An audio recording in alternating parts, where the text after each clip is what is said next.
Il progetto CMC, Cluster Meet Culture, corso promotore territoriale, 4 giornate formative, febbraio-marzo 2014, Fondazione QOA, Altavilla Vicentina. La Regione del Veneto, Dipartimento Cooperazione e Relazioni Internazionali, la sezione promozione economica, è capofila del progetto. Il progetto CMC è un'occasione di cooperazione transnazionale ma anche di forte impegno da parte della Regione Veneto per costruire degli itinerari integrati sul territorio. Quindi qual è l'obiettivo del progetto? È portare fuori il turista che viene a visitare delle città di arte, un solito turismo culturale, portarlo nell'entroterra nelle aree di produzione anche industriale. Quindi collegare l'arte, l'industria e la cultura, sensibilizzare il turista sulla presenza di questi prodotti di eccellenza. Scarpa di lusso sulla riviera del Brenta, della scarpa sportiva nel territorio Asolo-Montebelluna, lo distretto dello Sport System, del Prosecco nella zona di Conegliano Valdobbiadene e dell'Oro nella zona di Vicenza. Stiamo sviluppando degli itinerari di turismo in queste aree che gli permettano di combinare la cultura, l'acquisto di un prodotto e conoscere la storia di un posto attraverso la sua storia industriale. Il progetto CMC vuole valorizzare i partenariati pubblico-privati, degli accordi che siano in grado di intercettare gli interessi sia del soggetto pubblico che privato nell'ambito culturale, turistico e industriale. La tradizione industriale veneta, riconosciuta in tutto il mondo, è sicuramente un valore aggiunto del nostro territorio e da qui siamo partiti per costruire queste partnership. Integrazione tra turismo e industria, una necessità per affrontare la crisi. Negli ultimi 5 anni c'è questa necessità dell'industriale di attrarre il turista, prima non ne aveva bisogno, esportava il suo proprio prodotto. In un momento di crisi come il momento attuale c'è questa necessità di attrarre il turista per comprare in loco, ma anche nell'idea che una volta tornato a casa comprerà ancora questo prodotto. Dobbiamo creare una coscienza all'interno degli imprenditori industriali che c'è un potenziale forte mercato anche qui. Non è necessario solo esportare quello che è il prodotto italiano. La cultura come strumento di marketing, il brand Made in Italy. Le imprese hanno capito l'importanza di essere inserite in un territorio che la loro cultura gli permette anche di vendere il loro prodotto con un prezzo un po' maggiore. Ci sta ripensando la cultura non solo come un costo, ma un'opportunità di sviluppo. Turismo e shopping. La prima domanda che fa un turista quando viene accompagnato è quella: dov'è che posso acquistare qualcosa? Sta a noi sviluppare questa offerta, questa richiesta. Il turismo può fare della produttività locale, anche se vogliamo dell'industria, una sua leva di forza per far capire, per far conoscere un territorio non solamente parlando delle sue bellezze paesaggistiche, ma anche andando a vedere, a intercettare quella che è l'identità produttiva del territorio stesso. Forte interesse per quanto riguarda lo shopping, e questo soprattutto dai paesi BRIC, il marchio del Made in Italy, che è un sinonimo di qualità, essere una fonte aggiuntiva per attrarre turismo in Veneto. Shopping e turismo in Riviera, il distretto della scarpa di lusso. C'è una risposta nuova da parte proprio degli industriali che hanno deciso di aprire le porte, gli outlet di questi luoghi in cui si ha una vasta scelta di prodotto, ma soprattutto si compra il prodotto locale ad un prezzo assolutamente vantaggioso.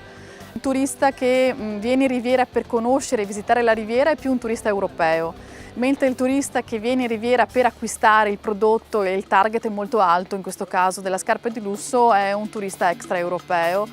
Il Prosecco di OCG Valdobbiadene Conegliano. C'è già un buon rapporto tra il mondo produttivo e il mondo del turismo. I dati elaborati dimostrano che l'afflusso di enoturisti nel nostro distretto è in aumento e le cantine si sono attrezzate per accogliere l'enoturista, quindi al loro interno hanno ad esempio modificato gli orari di apertura, aprendo di più nel weekend, si sono attrezzati con del personale che conosce le lingue straniere. Stiamo portando avanti un progetto per il riconoscimento di patrimonio UNESCO. Il distretto dello Sport System, industria radicata nel territorio. La storia dello scarpone da sci piuttosto che della scarpa da montagna, no? Hanno segnato proprio lo sviluppo del territorio, l'acquisto fatto in casa di chi lo produce.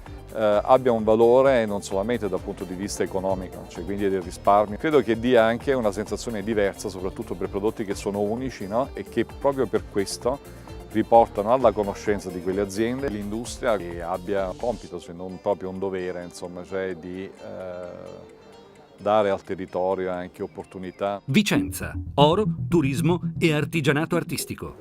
E il nostro obiettivo è trovare delle forme di promozione del consorzio alternative a quelle consuete internazionali. Il distretto esporta grandissima parte della sua produzione, questa è cosa nota in tutto il mondo per gli addetti al settore, ma non è cosa nota al grande pubblico. La gente non sa, sia gli italiani che gli stranieri, che tanta parte della produzione ora-fargentiera italiana è fatta a Vicenza, che è uno dei 3 distretti importanti dell'oreficeria italiana, e pertanto il nostro obiettivo è far passare questo messaggio anche a livello di grande pubblico. Il contatto con il mondo dell'impresa e delle imprese l'abbiamo iniziato con il progetto Fabbriche Aperte, per poter non fare solo un itinerario di shopping puro, ma un itinerario per andare a vedere come si costruisce il prodotto e quindi poi eventualmente in tutta libertà acquistarlo. In alcuni casi le fabbriche aperte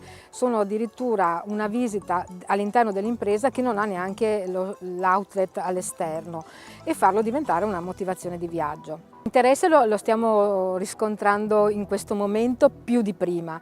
Quando abbiamo iniziato, e soprattutto nel distretto di Vicenza che è legato all'oreficeria, quindi all'oro, 20 anni fa non abbiamo avuto, con tutta onestà, una grande risposta, un grande interesse, perché le cose funzionavano, i nostri produttori, le nostre imprese vendevano chili di oro, e quindi probabilmente anche l'idea di fermare o di mettere qualcuno a disposizione per vendere semplicemente un piccolo oggetto eccetera diventava oneroso per loro. Oggi ovviamente la crisi porta a valorizzare magari degli aspetti che prima non erano anche necessari. Viarte è nato proprio con l'intento di andare a catturare i flussi turistici in città.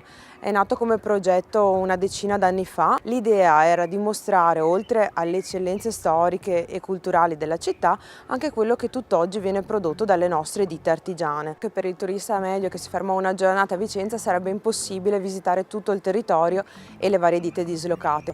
La particolarità è che siamo comunque un ente con partecipazione pubblica e quindi manteniamo gli stessi prezzi che uno può trovare direttamente nel laboratorio stesso. Venezia e gli itinerari del consumo. Un turista che prolunghi la sua permanenza in città, che in qualche modo scopra gli itinerari alternativi a quelli dei grandi flussi di massa. No? Ecco, invece laddove si pensa a un turista che voglia restare di più, è inevitabile mettere insieme le cose belle che Venezia può offrire, quindi proprio gli antichi mestieri, la riscoperta delle manifatture, la visita ai laboratori artigianali, percorsi magari del consumo consapevole che producano una valorizzazione reciproca. L'Expo 2015 è la nostra occasione. Lavorare in rete, i partenariati pubblico-privati. La necessità anche di lavorare a sistema.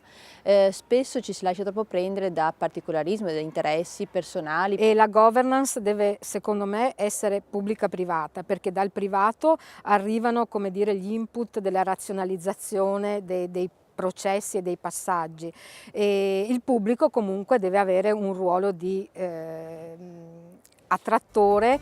Corso visto dai partecipanti. E dei contenuti estremamente innovativi, perché per la prima volta finalmente si parla di prodotto territoriale. Piacevolissimo. È una bellissima iniziativa e ha dato moltissimi stimoli, ha messo in contatto più realtà, sta a noi proprio metterci anche del nostro, della creatività, progettualità e capacità di interagire. Far crescere ognuno nel proprio piccolo. Aiuta noi che ci lavoriamo stabilmente a rileggere ciò a cui siamo abituati in chiave diversa. Completo, dà l'opportunità di conoscere gli operatori che lavorano in questo campo. Ci ha piacevolmente stupita. Ci ha dato sicuramente degli spunti di riflessione molto importanti per implementare delle attività che possono avere successo per il turismo in Veneto.